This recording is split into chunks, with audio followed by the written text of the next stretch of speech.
네, 온 오프라인에서 요즘 선풍적인 인기를 끌고 있는 펭귄 캐릭터 펭수를 펭수와 아무 상관없는 사람이 먼저 상표권 출연을 했다고 합니다. 남승환 변호사의 시사법률입니다. 남선생님, 일단 펭수가 뭔지 소개를 좀 해주시죠. 네, 지난해 3월 EBS 유튜브 채널 자이언트 팽 TV를 통해서 소개된 캐릭터입니다. 네. 뭐 슈퍼스타가 되기 위해서 남극에서 헤엄쳐서 인천에 상륙해 왔다 이렇게 얘기하고 있고, 네. 그때 뭐 굉장히 직설적인 언행으로 인기를 얻고 있습니다. 네. 9개월 만에 유튜브 구독자 수가 140만 명을 돌파했고요. 그래서 네. 유튜브에서 이제 EBS로 아예 진출한 상태입니다. 네. 뭐 에세이, 다이어리, 베스트셀러 뭐 이런 거 진입했고요. 카카오톡의 이모티콘 같은 것도 최단 기간 최다 판매 이런 등 뭐 인기가 굉장히 높을 뿐만 아니라 네. 보신각 타종하는 인사로도 선정되기도 할 정도로 인기가 네. 높습니다. 근데 이 펭수를 뭐 아무 관련 없는 사람이 상표권을 출연했다고요? 네, 지난해 11월 20일에 EBS가 이 펭수 명칭으로 38류 네. 이제 서비스표나 상표를 분류하는 번호입니다. 네. 38류가 인터넷 방송업인데요. 네. 여기에 이제 상표를 출원했습니다. 38류뿐만 아니라 다른 류에도 출원을 했는데 네. 그렇게 하고 보니까 이미 11월 11일에 네. 펭수 또는 뭐 EBS와 아무 상관이 없는 A씨가 펭수 자이언트 팽 명칭으로 인터넷 방송업에 대한 상표를 출원한 상태였다는 겁니다. 네. 이 외에도 11월 13일에 펭수 명칭으로 뭐 16류 문구에 그다음에 또 다른 CC 같은 경우에는 28류 완구에 대해서도 출원해서 심사를 기다리고 있는 중인데요. 네. 이런 사실 자체는 특허청이 최근에 이 관련 내용을 유튜브 특허청 채널에 공개해서 알려졌습니다. 네. 이게 뭐 펭수만에 있는 일은 아닌 것 같은데 어떤가요? 네, 펭수뿐만 아니라 네. 뭐 3,600만이 넘는 국내 최대 가입자 수를 자랑하는 뭐 네. 육아 채널 있습니다. 육아 네. 유튜브 채널 뭐 보람튜, 또 뭐 구독자가 900명이 넘는 뭐 키즈 유튜브 채널의 뭐 네. 토이몬스터, 네. 또 뭐 구독자가 440만 명 가장 가량 되는 뭐 서은 이야기, 또 유튜브에서 이제 박보검이라고 불릴 정도의 뭐 네. 보겸 TV 같은 것도 비슷한 일을 당했다고 알려져 있는데요. 모두 네. 뭐 아무 관계 없는 사람들이 상표권을 먼저 출원한 사례들입니다. 이게 뭐 흔히 상표권이라고 하는데 이게 법적인 개념이 정확히 어떻게 되나요? 상표권은 이제 상표에 부여되는 네. 권리인데요. 네. 상표를 뭐냐라고 얘기한다면 자기의 상품과 타인의 상품을 구별하게 해주는 표장입니다. 네. 식별 표시인데요. 뭐 표장이라고 하면 뭐 홀로그램도 되고 색채도 되고 도형도 되고 모양도 되고 이런 겁니다. 그러니까 네. 내 거라는 거를 알려줄 수 있는 모형이나 도양이나 네. 홀로그램이나 색채 이런 것들을 얘기하는 건데요. 네. 이 상표가 생기면 이 상표는 우리나라 법은 등록을 해야만 보호해주고 있습니다. 네. 그러니까 누가 어떤 상표를 사용하고 있는데 그거를 보호를 받으려면 등록을 해야 되는데 먼저 어떤 사람이 등록을 한 것이 되는 건데요. 네. 이 등록주의와 관련해서 또 하나 우리 상표법이 취하고 있는 주의는 선출원주의입니다. 먼저 출원하는 것을 먼저 보호해주고 있습니다. 이렇게 펭수랑 관계없는 사람이 펭수를 먼저 상표권을 출원하면 받아들여 주는 건가요? 어떤 건가요?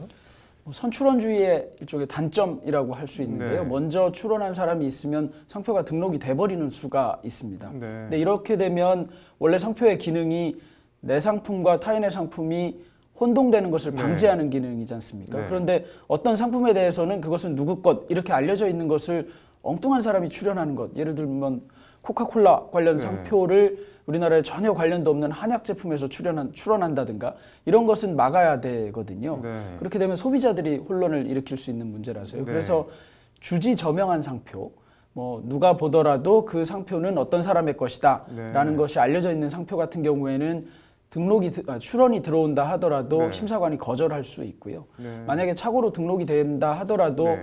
원래 그 상표를 사용하는 사람은 착오로 등록된 상표를 무효화하고 네. 다시 출원해서 등록받을 수 있기는 합니다.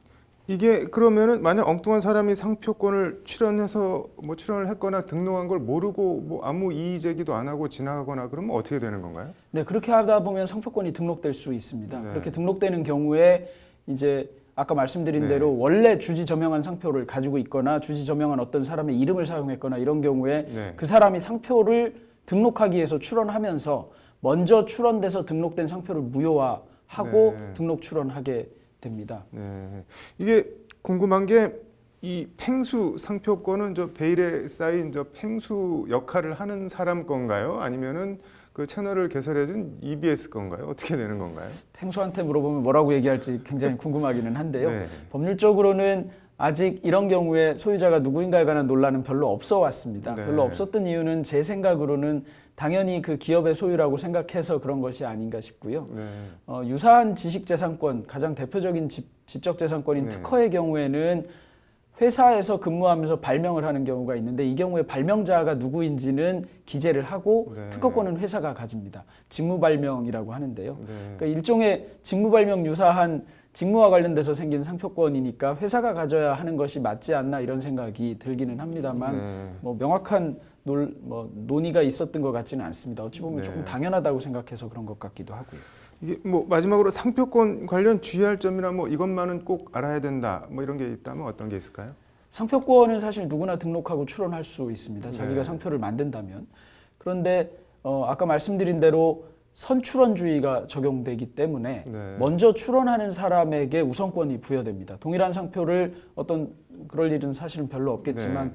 같은 아이디어를 갑자기 가진 사람이 생겨서 상표를 동일하게 출원하는데 하루라도 먼저 출원한 사람에게 우선권이 부여됩니다. 그러니까 네. 이게 상표로서 가치가 있다고 생각된다면 출원을 빨리 하는 것이 중요합니다. 그런데 이미 상표로서 많이 사용하거나 또는 네. 뭐 등록을 하기 전에 이 상품, 이 네. 상표와 관련된 상품이 내 거라고 하면서 많이 영업을 하거나 활동을 한 사람이라면 먼저 출원한 상표가 있다고 해서 반드시 뭐 절망할 필요는 없다는 것입니다. 네. 그런 경우에 아까 말씀드린 대로 이게 꽤 주지저명한 상표라면 먼저 출원하거나 등록된 상표를 무효화하고 등록할 수도 있는 것이거든요. 네. 이게 뭐 장단점이 있다고 얘기하고 있는 제도이기는 하지만 네. 그런 점을 좀 고려할 수 있습니다.